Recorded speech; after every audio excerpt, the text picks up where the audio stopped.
What's up guys, it's Mitijet and today I'll present you my newly built Boeing 777-300ER with the Emirates livery here.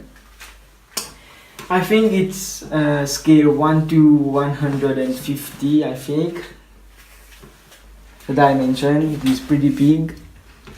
I have made some vehicles to match the plane. Okay, we start with the plane. The wings are like the real one. They are very long, like this. We have the lights here.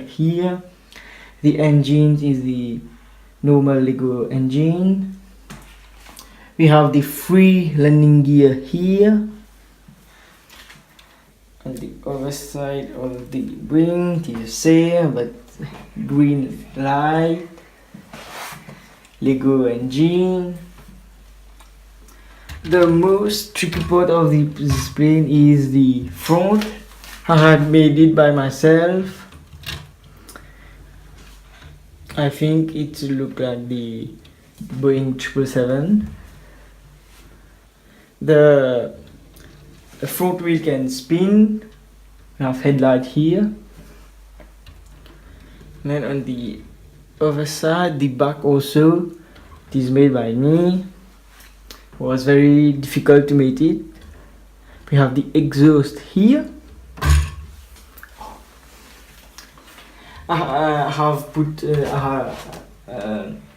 there's no flaps on this plane because I didn't figure out how to build it. Here we have the red light, the antennas here and here.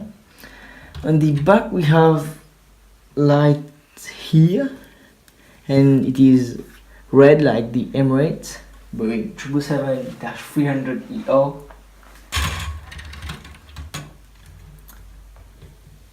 That's it for this video. Thanks for watching guys. Please like, share and subscribe. I hope you like the small Lego movie you had seen. Thank you.